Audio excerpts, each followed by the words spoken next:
Okay, Patrick, if you wanna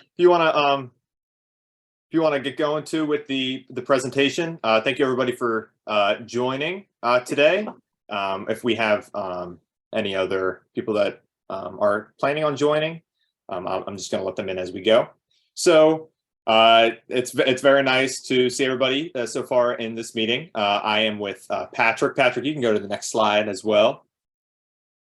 So we can get started into things. Today, we're going to be discussing CPG trends, so consumer packaged goods trends in this year, so 2023.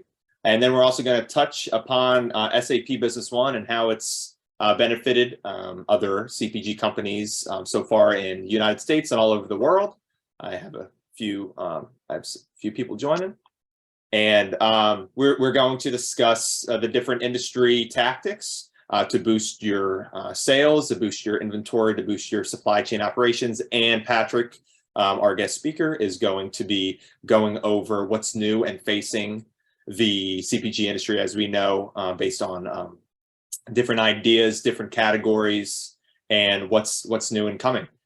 This meeting is being recorded, and if you would like to see this meeting at a later time, I will make sure to send you the recording. So Patrick, floor is yours.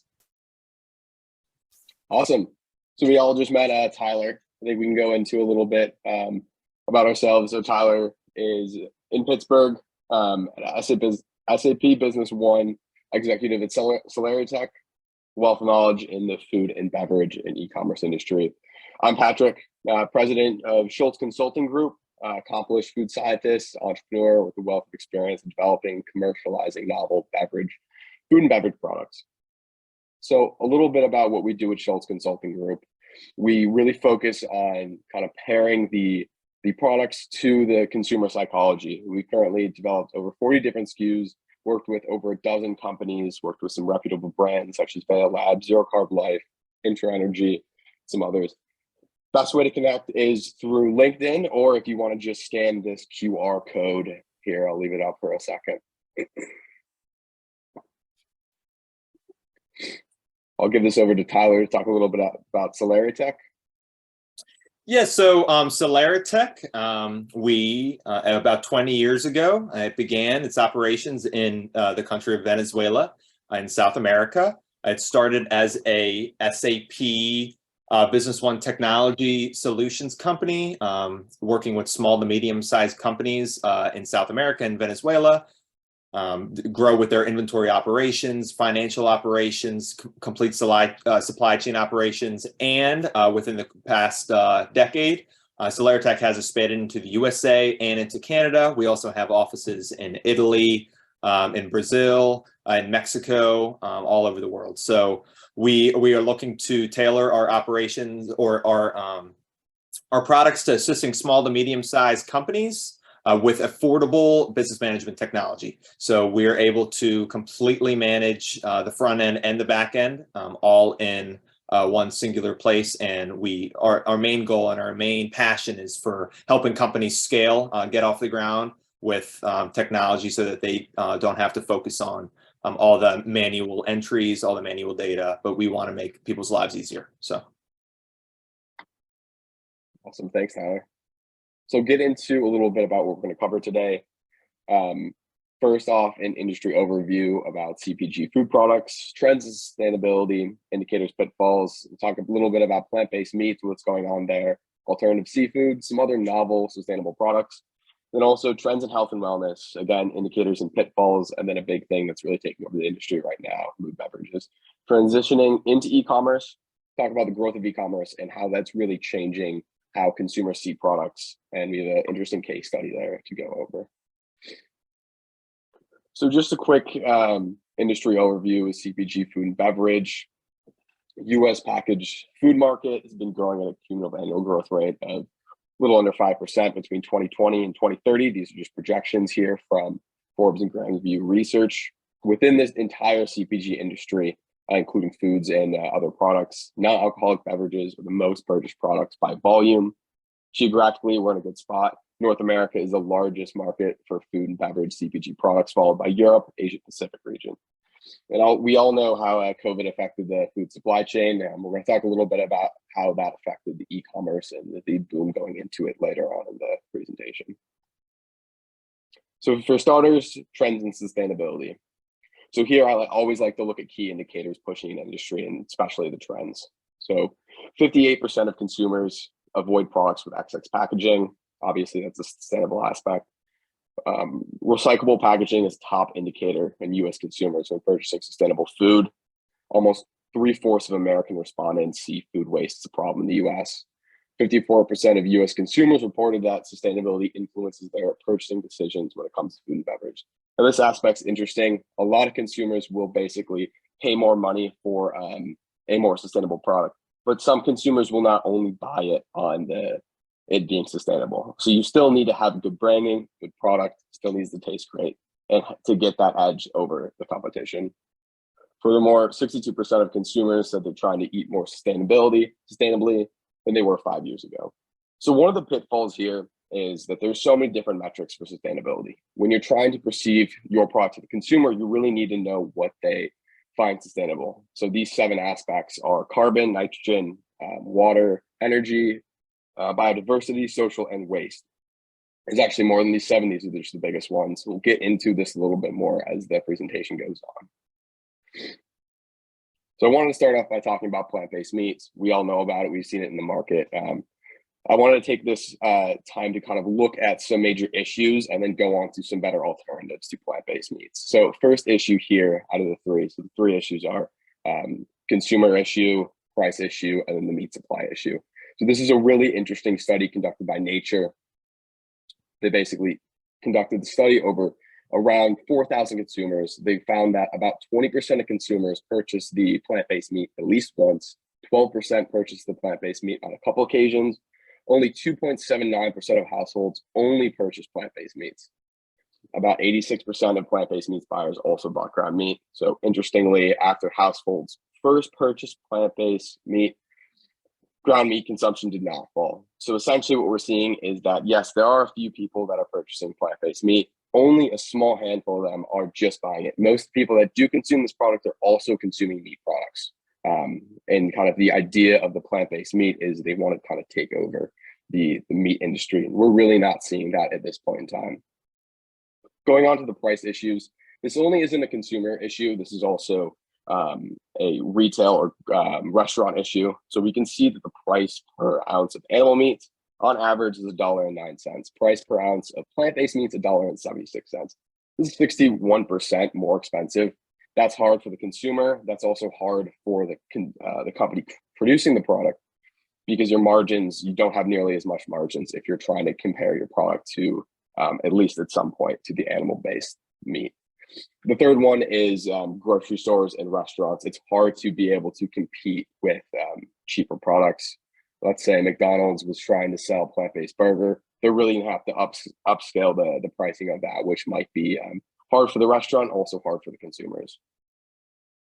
Getting to the third aspect here, obviously the worldwide revenue of meat in $1 billion of USD is constantly increasing at almost an exponential rate. So if we were seeing that essentially the plant-based meats were kind of booming, we'd see a little bit of hit taken from the meat and the meat industry, but it's really not what we're seeing right now. So that leads me to the next point. If not plant-based meats, what else? So alternative seafood is a great option for some aspects that I'll get into, but first just want to talk about how they've been doing so far. Global investments in alternative seafood companies from 2018 to 2021 has been growing year over year by over 600%, which is an exponential growth. That is great, especially if you're in the VC world. As in September 2022, there's 158 companies worldwide manufacturing alternative seafood products. So alternative seafood products can be plant-based meat. They can also have some sort of seafood in them. It's kind of like an overarching aspect. Some people might be familiar with imitation crab. That is kind of like the first staple of like the alternative seafood product. Some brands down here, Good Catch, Blue Nalu, Akua, and New Wave are some of the new ones on the market. But why I think this is a better option than plant-based meats, 3 aspects: pricing, sustainability, and then issues with farming fish. So on average, seafood is significantly higher price point than meat products, allowing easier transition to consumers. The price points are similar. So unlike the massive price discrepancy in plant-based meats, this is better for the consumer, the producer, our margins there, and then to retail, our volume. And the sustainability aspect, this one's interesting. It's kind of going back to my point with the different metrics before. So when you're trying to see if something is more sustainable, you really have to go into the field and see what your consumers think. So this is an interesting comparison here. Right now, we're going to compare greenhouse gas emissions, which obviously are an issue from bovine animals producing a lot of methane, and then also overfishing.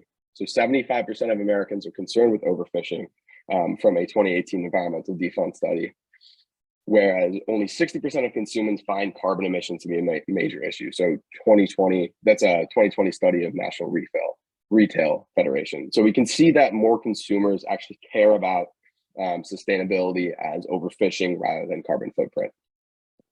And the third aspect here is fish farming becoming a massive issue, especially with salmon. Sea lice have been constantly plaguing it. So unlike domesticating animals, it's much harder to domesticate or even farm fish. So there'll constantly be a decrease in the growth of that industry. So this is a really interesting product coming from Sweden, a really novel alternative to milk. So it's potato milk.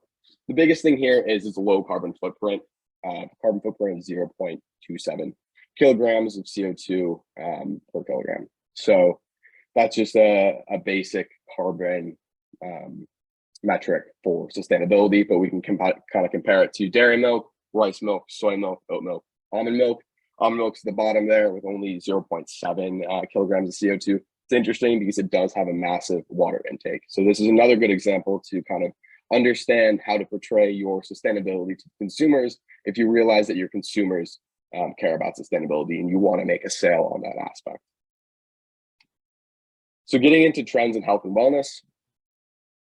So again, some key indicators here. The global health and wellness food and beverage market grew at a cumulative annual growth rate of 61% between 2018 2022, higher than the CPG market in general, which is only 4.8. According to a Nielsen study, 3/4 of consumers are making efforts to eat healthy or eat more healthy, and 80% of consumers are willing to pay more for healthier food options. Another interesting point is online sales of health and wellness products are also on the rise. Reporting from IRI and Spins estimated that e-commerce sales of natural organic products grew by over 90% in 2020 compared to the previous year. So again, some pitfalls here. Depending on which aspect you want to go into, there's some issues. So there's significant lack of regulations on some new products and ingredients in the market. I'm not too sure if you've heard of them before, but DMAA, that's used kind of in supplements sometimes, Kava, HT5, which is kind of also known as serotonin, Yambe, usually Yambe bark extract, and colloidal silver. So there's not much any regulations on these, and they can have potential negative health effects. Another aspect is CBD and THC is still federally illegal, so it's very difficult to kind of get a co-manufacturer if you're trying to look for a co-manufacturer in the CBD THC space, because crossing state lines in that product can be a little finicky within different jurisdictions. And then the third one, credibility of suppliers. The more ingredients that come into the industry, the less suppliers there are. So this is also an issue with kind of competition within those suppliers, leading to non-credible products. One aspect of this health and wellness industry that I really want to talk about was mood beverages. So in particular, the mood beverages cumulative annual growth rate is 15.2%, which is astronomical compared to really everything across the CPG industry. So I split this up into 4 different aspects. You've probably seen some products like Kin, Gia. These are like non-alcoholic alternatives that you could find at like fancy grocery stores, health food stores, even liquor stores. They have these. So these are kind of classified in the neurotransmitter base. They're basically kind of affect your brain chemistry to improve your mood. There's 3 other aspects here. Kava, the mushroom aspect, that doesn't really have any psilocybin in there at this point. Some people are trying to make a push. Most of these ingredients are a lion's mane mushroom, which they're actually using in clinical studies to assess if it's going to help Alzheimer's and have some neuroprotective benefits. CBD and THC in this bottom right here. Some interesting things being done. Lagunitas is actually making a CBD and THC infused product. And so this is still a booming industry. There's just so many regulation issues. Getting into the last aspect is kava. I'm not too familiar. You have heard it before, but it is a root native to Fiji that has some similar benefits to CBD. So Mitra and Lalo are like the first products out there. Kava definitely has some like neurological effects to it, not negative, but it has some euphoric effects. The only issue, if you want to use this product, is the FDA's kind of raised a red flag, saying that there could be some potential issues with liver failure if you're using this product. So I would kind of avoid going kava, CBD, and THC just because regulation issues in that aspect. If you want to get into this mood beverage landscape, the neurotransmitter based ones that have like the HT5, GABA, and then some plant-based MAOIs are great. And then some mushroom-based drinks with lion's mane in it is definitely where I'm seeing this industry kind of take hold. So getting on to e-commerce, really want to talk about first the growth of e-commerce. So we can see from here, a study from Statista on the left is the food online share. What we're seeing from 2019 projected in 2025 is just an exponential growth of products being sold through e-commerce, Q-commerce, or any online platform in North America. So we're just seeing this exponential growth, even though we're still falling far behind Asia in this aspect. We're just seeing a massive boom through e-commerce. So many more companies are trying to sell in the space. So getting into a really interesting case study of how e-commerce can completely change how a company sells food and how a consumer sees food.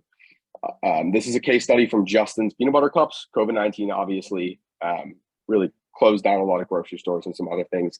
Scared some people. A lot of people started purchasing products through e-commerce, causing like an e-commerce boom.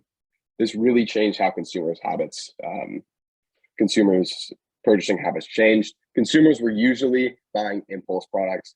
Like you can see here, this 2-pack of Justin's Peanut Butter Cups at the checkout aisle. Maybe they were hungry, maybe they wanted a quick snack. When they're at the checkout aisle, they would just grab one of these small 2 peanut butter cups, or maybe a Snickers, or maybe a pack of gum. Since there's no checkout lane anymore, this isn't happening. And what Justin saw is this 2 peanut butter cup massively fell. They had such a decrease in sales. They had to figure out why it was happening. They realized that consumers weren't buying any impulse products at the checkout aisle.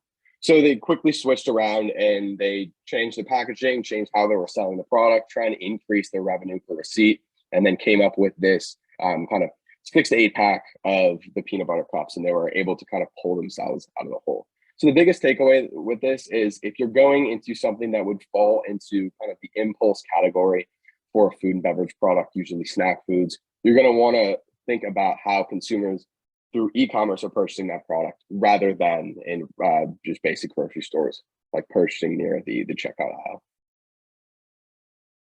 So key takeaways from everything we talked about: there's remarkable potential in alternative seafood to become the next sensation. If you're aiming to sell a product through sustainability, it's key to understand how your consumers perceive sustainability. Going back to those 7 aspects, really try to figure out what pushes that consumer. Try to dig a little bit deeper within their sustainability mentality. Mood-based beverages are growing rapidly, but proceed with caution with specific ingredients. Those are kava, CBD, THC, because of the regulations there. And then talking about e-commerce is overtaking retail and changing how consumers are purchasing impulse-based food products. So I'll hand it over to Tyler now to talk a little bit more. Thanks, Patrick. Thanks a lot. Appreciate it. Patrick, thank you very much for speaking about that. Patrick is in the industry of research and development and creating new products to take to the market. So that is an industry that I am not as familiar with. So it's always great to speak with Patrick, and I'm very glad that Patrick got to join so he can go over what's changing, what's new and upcoming in the CPG industry. So in the grocery CPG industry as well. So with that being said, I'm going to go into e-commerce. So he was mentioning basically how e-commerce is growing with the consumer packaged goods.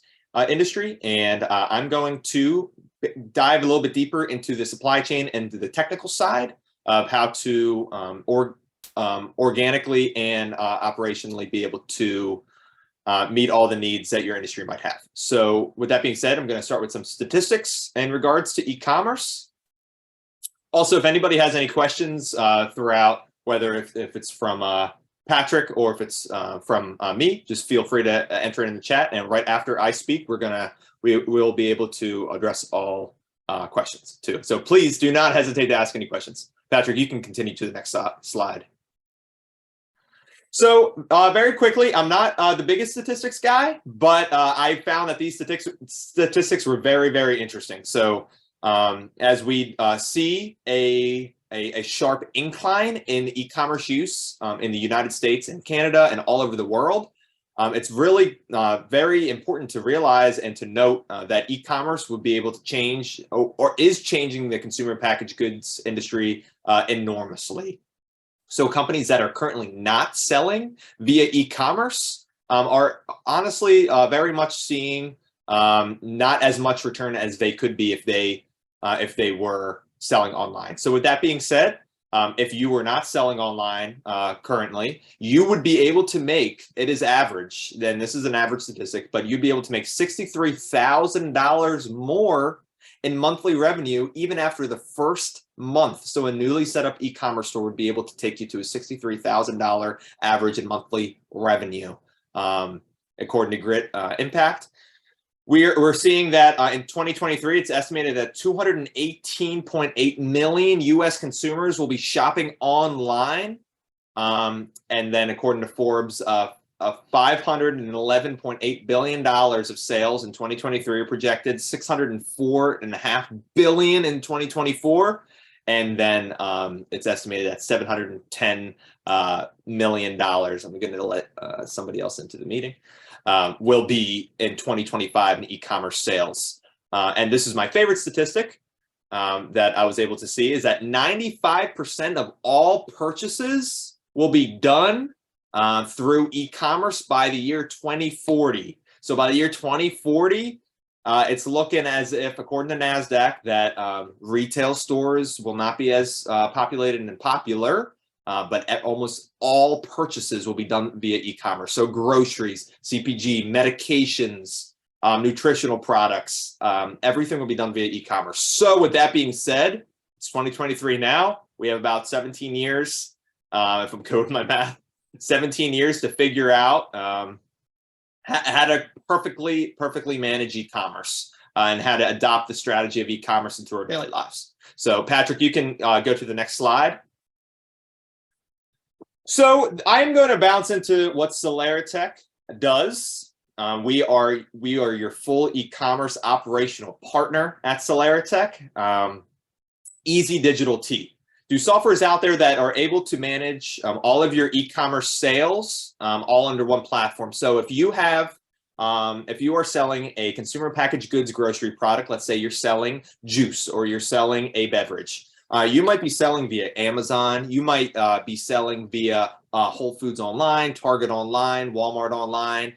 There's thousands now of different, only now in 2023, there's thousands of different e-commerce sites that you're able to order off of. Thousands of different distributors, thousands of different retail stores. I can go up the block right now and find 5 different stores on this road that you're able to purchase beverages out of. So with that being said, you need to manage all of your different inventory. You need to manage all your different sales and basically stay on top of your inventory so you don't oversell. You always want to make sure your clients are happy. You always want to make sure that your customers are happy so you can stay on top of inventory control and you can continue scaling the company. So with that being said, do softwares out there exist that you can manage all your inventory from all your different selling channels? Yes. And that is what Easy Digital T is with CeleriTech. You're able to manage all different selling channels, all funneled into your open orders right into one platform. So you can stay on top of everything. Your employees can stay on top of everything. Your people in your warehouse that are allocating different inventory are able to forecast accurately so your company can scale. Patrick, you can go to the next slide, please. So growing CPG companies, consumer packaged goods companies, and inventory management. So I have been working in this industry for about 2 years, but mostly in the past year, I've been speaking one-on-one with clients about the problems that they're facing. So CeleriTech, we work with small to medium-sized companies only. So we really want, in the United States, especially, we work with small to medium-sized companies only, and we have a passion for helping these companies to scale. So with that being said, if you have an intention on scaling, you need to be able to manage all your inventory accurately. You need to be able to forecast accurately. You need to be able to see how much inventory of all the different beverages you have inside of the warehouse accurately.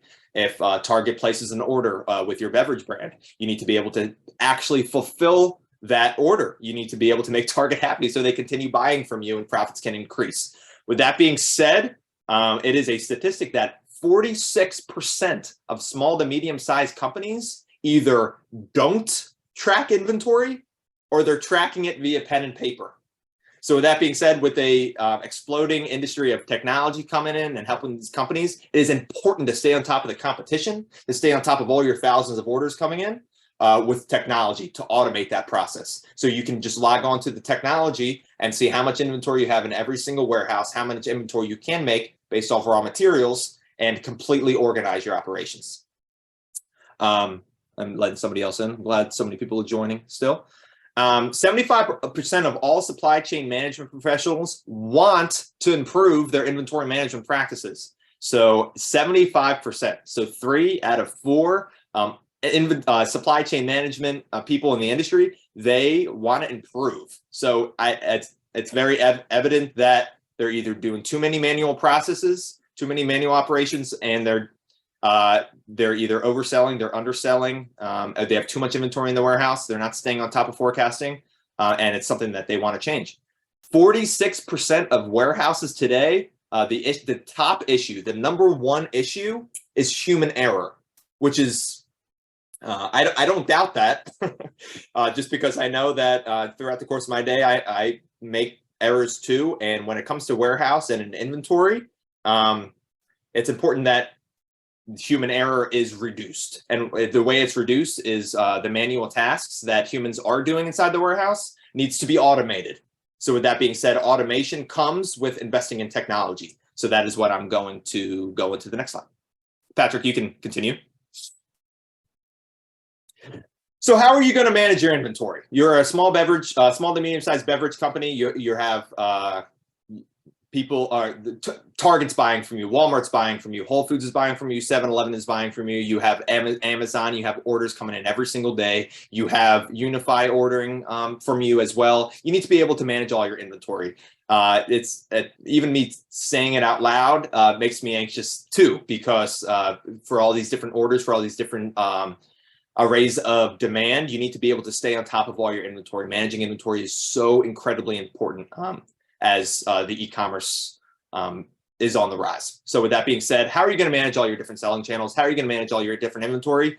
CeleriTech is your one-stop shop partner. We are the masters of inventory management. We're the masters of complete supply chain and e-commerce management, and we're here to help growing companies. So Patrick, you can continue to the next slide. SAP Business One.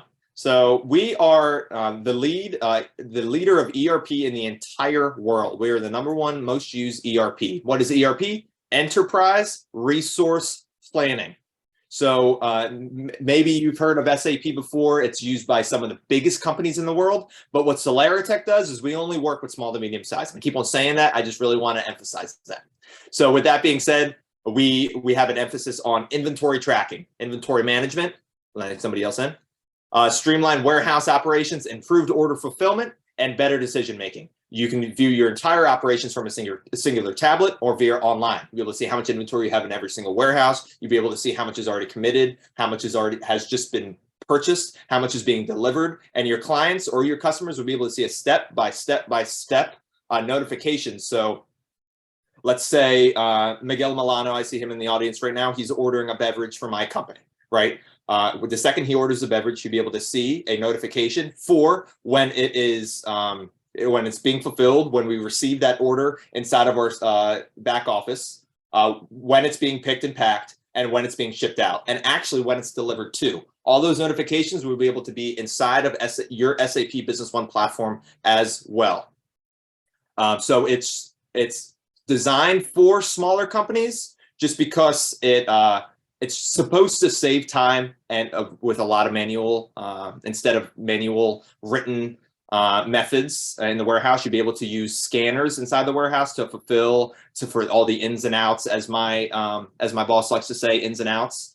And it would be able to automate just based on scanning inventory in and basically scanning what's going out. You'd be able to scan pallets coming in. It'd be able to go into your inventory that you have in inside the SAP system. It's supposed to basically, in my word, and what I usually say, save thousands of hours throughout the course of the year for your inventory workers if they're using scanners. And it's all integrated with accounting and financials too. So it'd save your accountants a lot of money and a lot of time. So Patrick, you can go to Miguel. I'm glad that you liked my comment about your order. But okay, the importance of investing in technology. So this is the last slide that I'm going to present today before we go into questions. Hopefully I'm not taking too much time. I'm 2 minutes over what I should be at, but it is all right.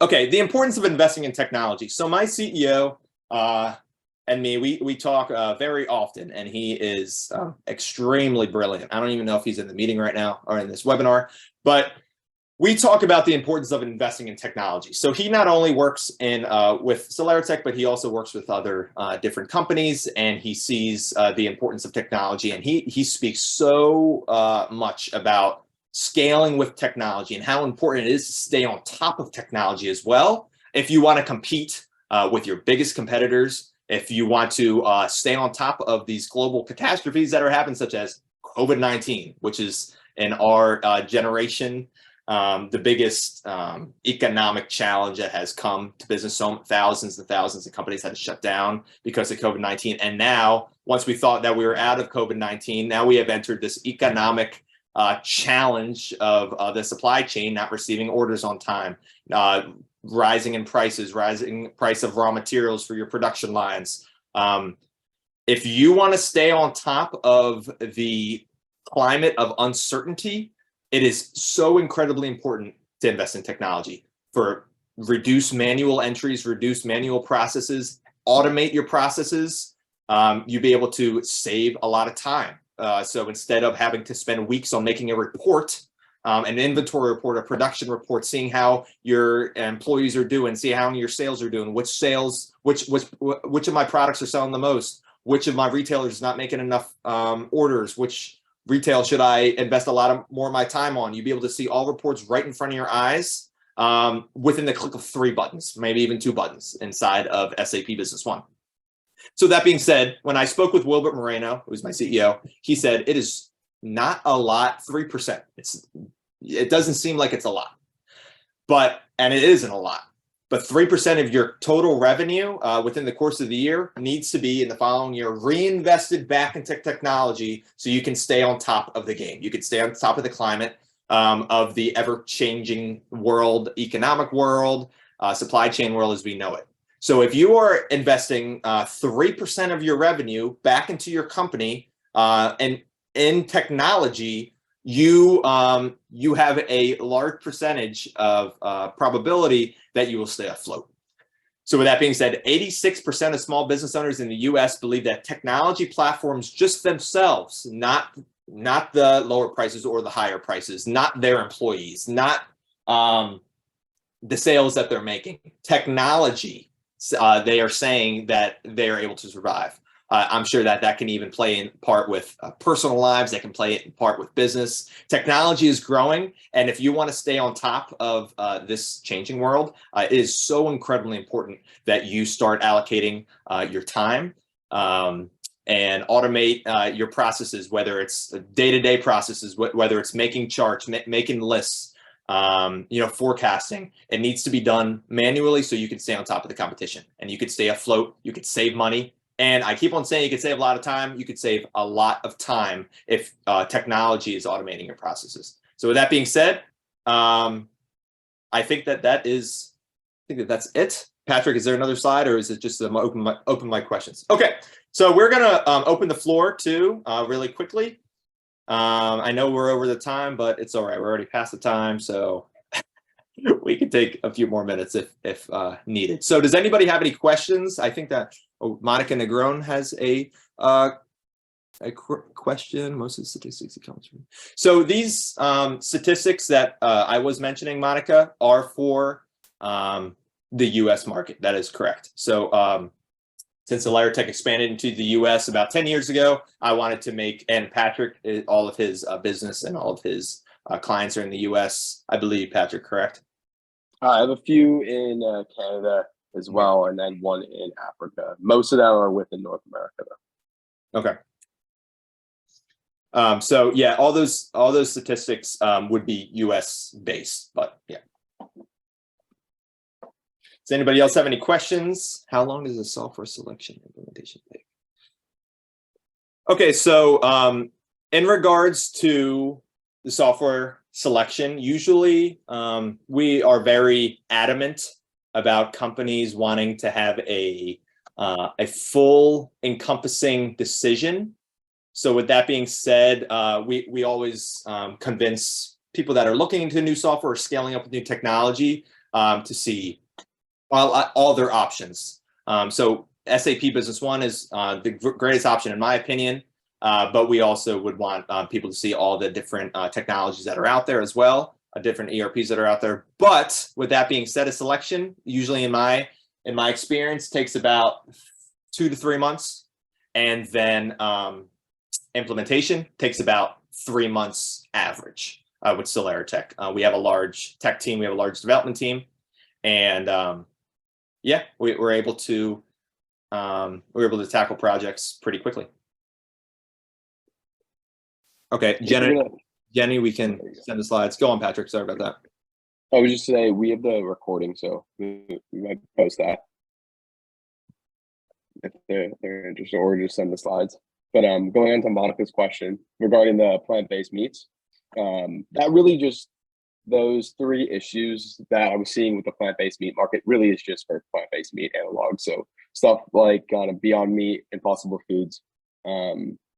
Some of them sometimes use organic products in the market, but the organic market is a massive industry, and I don't think it would any of those issues that I was talking about would really fall in that. That was very specific for the plant-based meat market.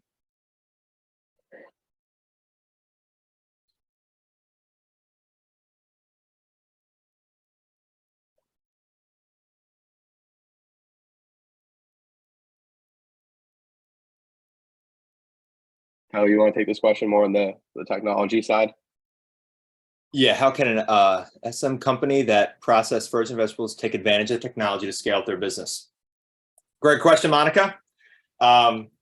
So frozen vegetables. From my knowledge of working in the frozen industry and the refrigerated industry, it's very challenging. So with that being said, there's a lot of different regulations that they have to follow. They have to make sure that their products are staying fresh or frozen.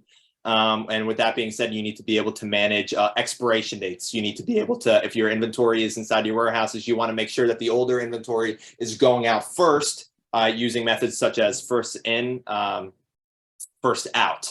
Or first, we also can do first expired, first out. So with that being said, you're not selling products that or let's say if you're selling lettuce, you're not selling the lettuce that just got to the warehouse. You're selling the older lettuce first that's going to go expired first in comparison to the new lettuce coming in. You want to make sure that older lettuce that's inside of your warehouse is being shipped out first. With that being said, it applies to frozen products as well.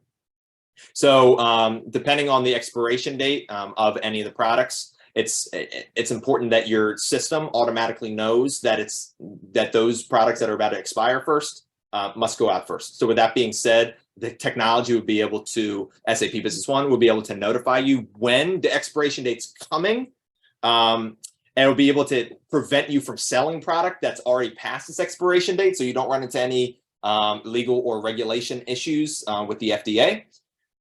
And yeah, and we're also able to regulate the temperatures inside of the fridge or freezer too. So SAP Business One can even connect. Pretty crazy what the technology can do in 2023, but the SAP would be able to connect to the refrigerators or freezers, and it would be able to say, I was just learning about this the other day with one of my bosses, it would be able to detect the exact temperature, and if the temperature is lower because somebody left the refrigerator open or the freezer open, the system knows to deduct the expiration date by a few days depending on the temperature. So that's, I don't know if you even knew that, Patrick, but technology, That's interesting. yeah, it is really interesting. And the system will not allow you, it's fully FDA compliant, it will not allow you to sell that product anymore. So yeah, thank you. That was a great question, Monica. Hopefully I answered it. Thanks, Monica. Okay, Jenny, is everything digitized? I mean, if my equipment is digital, does SAP have IoT capabilities? Yes. So we have IoT, information and technology capabilities, and we also, Internet of Things. I use IoT for two different meanings, but yeah, Internet of Things, yes. So Internet of Things and AI completely can be inside the system depending on the preferences of the customer or the consumer. But yes, if your equipment is digital, it does have the IoT capabilities, and it's able to be on scanners. It's able to be connected with e-commerce platforms. I'm thinking of other hardware. We also have a portal as well. So with that being said, if customers are like Target, Whole Foods, Walmart, Costco, Sam's Club, if they want to place orders, they can go through a portal, and it automatically goes into SAP Business One, their back office. And also, I think that this would kind of combat your IoT question, is that if you are receiving thousands or hundreds of purchase orders through in your email, we're able to, using IoT or AI, it's called our Smart AP software. Our system it's able to read from your Outlook, your Gmail, your Yahoo, any AOL email. It's able to read all of the different purchase orders that you have, and it just shoots right into your SAP platform. And then automatically a purchase order is created, and you're able to, or a sales order is created, and you're able to fulfill that need. So then your warehouse will be able to see without any human interaction. It's crazy. Instantly, your warehouse is able to see which orders need to be fulfilled and when they need to be shipped out, and they'll be able to see the products that are going to be sold and which bin location inside your warehouse. So it's depending on the consumer with how digitized and how technologically advanced that they want to go. But it's pretty much everything is possible depending on what the user needs. We're able to dive deeper into that. So. Sorry, that was a very long answer. Anybody else have any questions? Jenny, that was a great question. You must be in the IT industry.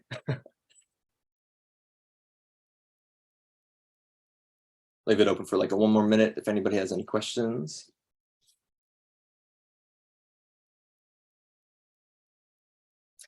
Yeah, great question. Again, you must be in IT. So you're definitely on top of it. So you're, so with the development of dashboards, yes, you're able to, we're very UI friendly. So with that being said, you're able to manage all your different KPIs, inside of SAP based on the user that's using the system. So with that being said, if it's a limited access user that just, if they're just wanting to see inventory, they're able to see all the different key performance indicators based on inventory, stock levels, when something is below minimum, when something is above maximum. They're able to see all the different inventory, like I said, in different bin locations. They're able to see different expiration dates, batch numbers, which ingredients went into which finished product. With that being said, a dashboard's fully customizable, fully open for development as well. You'll be able to see different sections if you want to. I'm admitting one more participant, but you're able to see all of the different, if you have Shopify and you have Target, like I said, you're able to see all the Target open orders, you're able to see the Shopify open orders. So that being said, per user that would be using SAP, they would be able to customize their dashboards completely. Different icons, If you want a certain module to say something different based on what tailored to your company's operations, you're able to customize that. So fully customizable, depending on the customer needs. We're customer facing, customer first. So we have a full development team that's able to tackle pretty much everything. They're brilliant, a lot more brilliant than me. So. Lauren, thanks for the question. So the biggest thing on consumer psychology that I find is if you have an idea of your consumers, let's say millennial, Gen Z, the best way to kind of test your product and see if they kind of understand that is actually going out in the field and kind of talking to some of these consumers with non-bias leading questions. So if you have a product and you're trying to target it to people in the millennials or Gen Z, I'd ask them, go in the industry. Like, let's say you want to sell through retail, go to like a Trader Joe's. A lot of millennial Gen Z consumers are purchasing there. Talk to them about their certain preferences and try to do it in a non-biased way. Don't say, I'm building this product, what do you think? Ask them a little bit more about what they're purchasing. Maybe if you're selling like a Coca-Cola, ask them how they like Pepsi and why they're buying it. What are the pains and gains?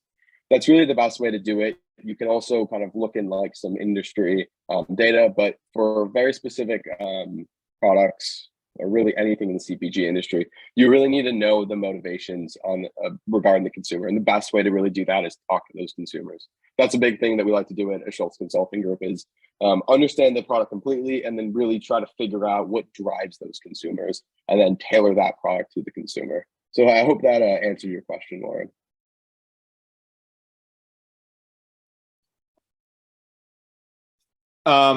Danielle, thank you for that.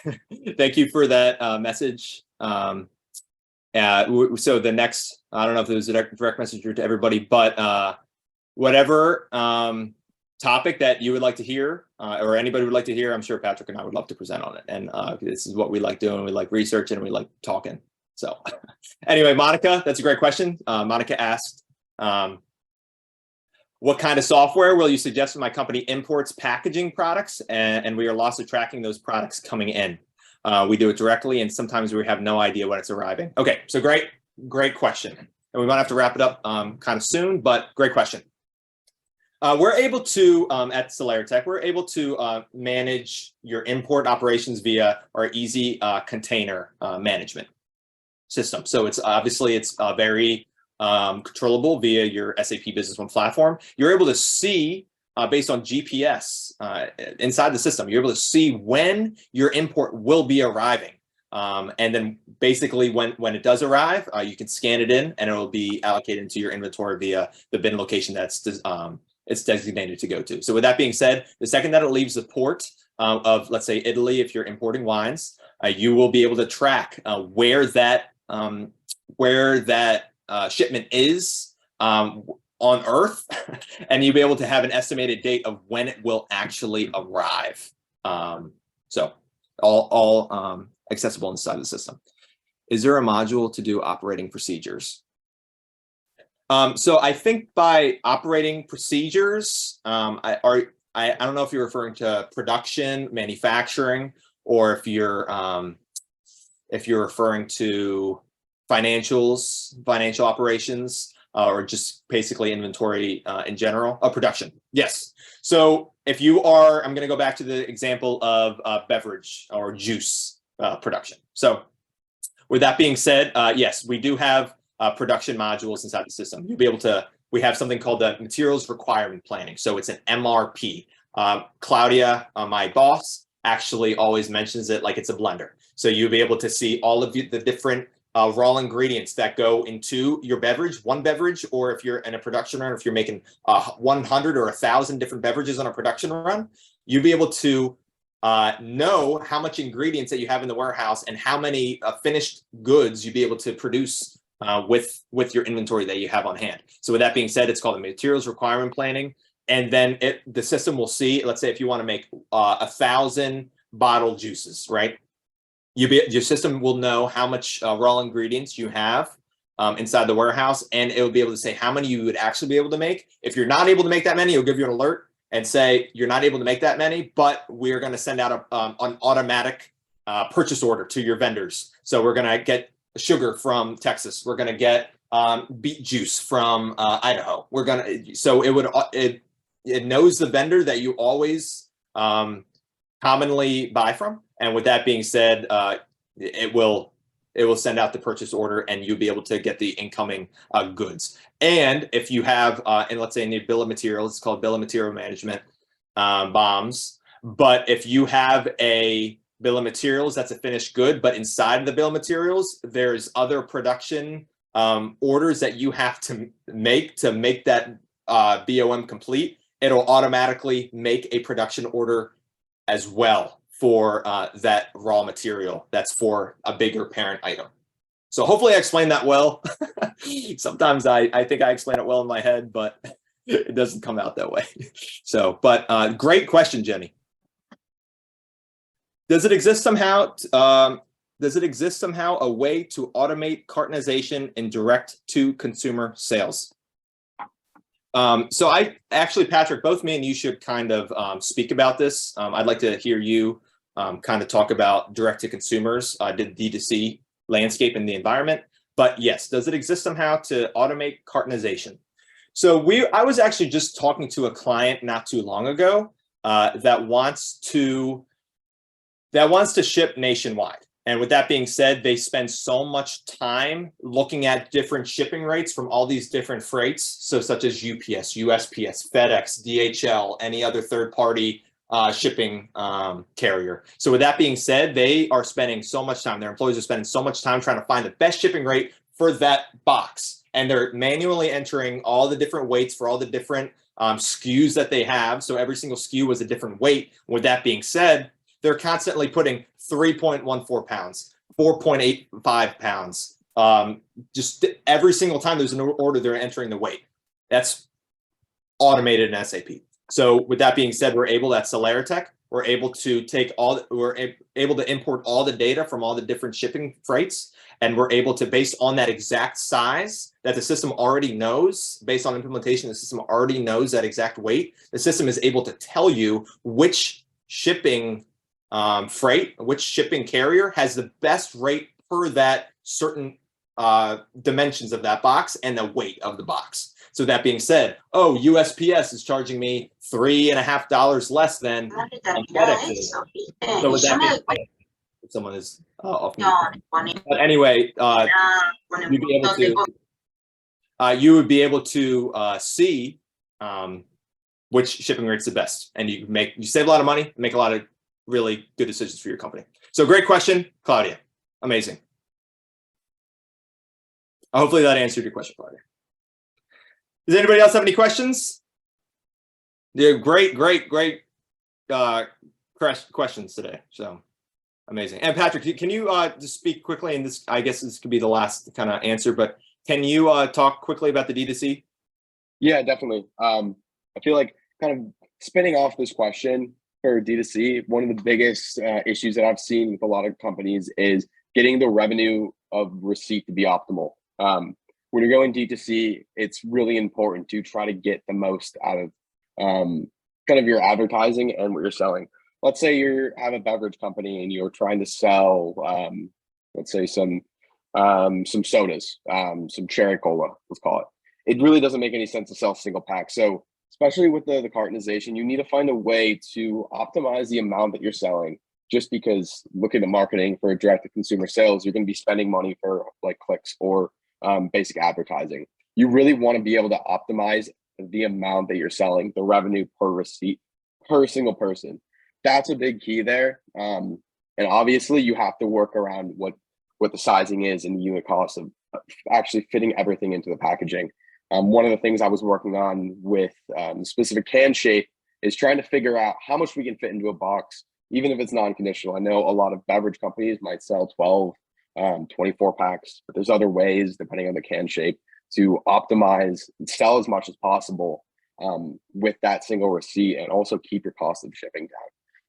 So I think on top of the cartonization, it's also like revenue per receipt is a really important aspect, especially when going to DTC, because you need to make as much money as you can off any leads that come directly to you. And also selling higher in bulk is going to bring your freight costs down exponentially.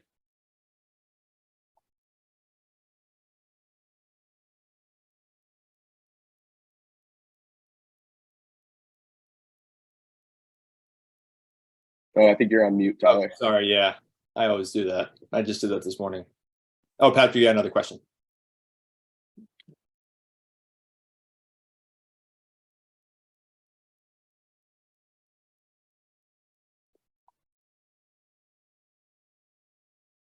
Top 3 challenges in 2023. I think one is still kind of supply chain. There's definitely a lot of issues there and consistency with supply chain. So kind of ways to get around that is, regardless of the size, and if you're a small company, you really should have some backup suppliers for almost every ingredient on the market, especially if you're getting in more of the niche industries there.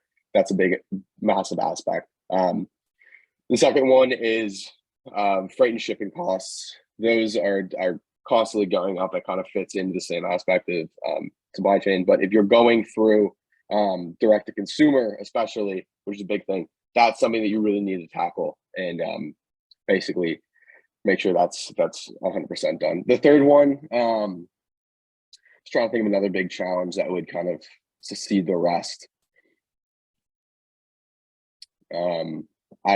I guess I'd have to say, essentially, trying to get your customer acquisition costs down. That's something that's been really hard to do, especially when you're selling to retail. There's really no good way to try to figure out your customer acquisition costs, because you're using a lot of distributors that are going to retail, and then you're losing a lot of information. So if you're able to go almost purely direct to consumer, like, take as much information as like physically possible, and then really try to narrow down your your customer acquisition costs, because that will massively help you improve your marketing and also improve understanding your consumers better and getting the most out of them. I've definitely seen some products start to dwindle, especially right now in the economy. But if you're taking good account to your supply chain, making sure it's stable, your freight, making sure those costs are stable, and understanding the amount of money you're putting into marketing by understanding your customer acquisition costs, I think that would make for an outstanding company. Yeah, you got it all right there.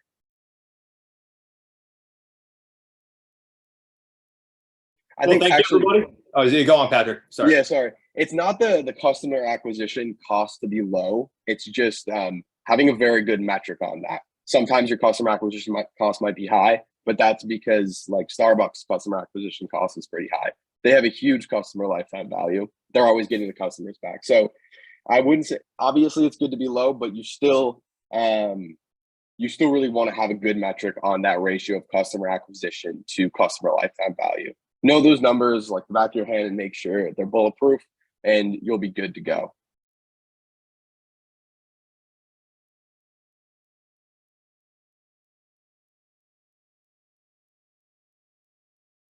Nice. Okay. Well, thank you. Patrick, did you want to add anything else before we bounce off? It's about to be noon. That was a quick hour. Yeah. Well, thanks everybody for joining. I really appreciate the time and everyone coming out here to listen.